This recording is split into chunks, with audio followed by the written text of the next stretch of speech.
مسجد قباء ہے۔ مسجد قباء یہ اسلام کی سب سے پہلی مسجد ہے۔ سب سے پہلی مسجد کا مطلب جب رسول اللہ صلی اللہ علیہ وسلم ہجرت کر کے مکہ سے مدینہ تشریف لائے تو یہیں پہ ٹھہرے تقریباً 2 ہفتہ، اور یہاں آنے کے بعد صحابہ کرام کی رائے سے اس مسجد کی تعمیر کیا نبی علیہ الصلوۃ والسلام نے۔ اس کو مسجد قباء کہتے ہیں، اور یہ وہ مسجد ہے کہ جس کے بارے میں نبی صلی اللہ علیہ وسلم نے فرمایا ہے کہ جو مسجد قباء میں نماز پڑھے گا، کوئی نماز، فرض نماز ہو، نفل نماز ہو، اس کو عمرے کا ثواب ملے گا۔ اور خود یہ وہ مسجد قباء ہے کہ رسول اللہ صلی اللہ علیہ وسلم خود ہفتے میں 1 دن کبھی سواری پہ اور کبھی پیدل آیا کرتے تھے۔ یہ مسجد قباء ہے، اور اسی لیے اگر کوئی پوچھے اسلام کی سب سے پہلی مسجد کون ہے، یعنی نبی صلی اللہ علیہ وسلم کے آنے کے بعد، تو یہ سب سے پہلی مسجد مسجد قباء ہے۔ اس کے بعد مسجد نبوی ہے۔ مسجد نبوی سب سے پہلی مسجد نہیں اسلام کی۔ پھر کتنے دن کے بعد وہ بنی؟ پھر اس کے بعد نبی صلی اللہ علیہ وسلم یہاں 2 ہفتہ رہے تقریباً، اور پھر جب یہاں سے وہاں تشریف لے گئے تو وہاں جانے کے بعد پھر رائے مشورہ ہوا، پھر نبی صلی اللہ علیہ وسلم نے ارادہ کیا کہ مسجد کی تعمیر کی جائے۔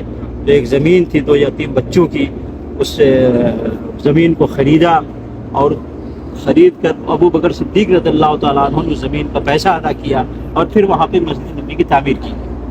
لیکن سب سے پہلی مسجد وہ مسجد قباء ہے، اور اس میں نماز کا ثواب عمرے کا ثواب ہے۔ یعنی کوئی آدمی مکہ جا کے عمرہ کرے گا، وہ جو ثواب ہو یہاں کر کے کوئی بھی نماز پڑھ لے، فرض نماز پڑھ لے، نفل نماز پڑھ لے، سنت، تو اس کو عمرے کا ثواب، تو بہت بڑی فضیلت ہے۔ اور نبی علیہ الصلوۃ والسلام ہمیشہ کوشش یہ کرتے تھے کہ جہاں بھی ضرورت ہو اللہ کی عبادت کے لیے مسجد کی تعمیر کی جائے۔ اسی لیے نبی صلی اللہ علیہ وسلم کے زمانے کی بہت ساری مسجدیں ہیں اس میں مدینے کے اندر، تو اس میں سیکھ لیے۔ اچھا، اس کے بارے میں ایک اور بات بتا دوں، لوگ قبلتین کہتے ہیں نا، کہ وہ مسجد جو 2 قبلے سے نماز پڑھی گئی ہو، تو مسجد قباء بھی وہ مسجد ہے کہ جہاں 2 قبلے سے نماز پڑھی گئی، یعنی کعبۃ اللہ، یعنی مکہ المکرمہ کی طرف حکم آنے سے پہلے مسجد اقصیٰ کی طرف نماز پڑھتے تھے۔ مسجد قباء میں بھی مسجد اقصیٰ کی طرف لوگ نماز پڑھتے تھے۔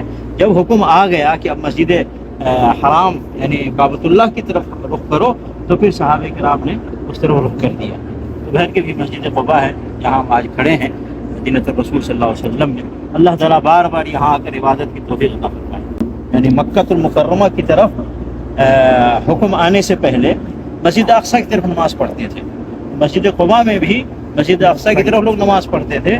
جب حکم آ گیا کہ اب مسجد حرام یعنی کعبۃ اللہ کی طرف رخ کرو، تو پھر صحابہ کرام نے اس طرف رخ کر دیا۔ تو بہر کے بھی مسجد قباء ہے جہاں ہم آج کھڑے ہیں، مدینہ الرسول صلی اللہ علیہ وسلم میں۔ اللہ تعالیٰ بار بار یہاں آ کر عبادت کی توفیق عطا فرمائے۔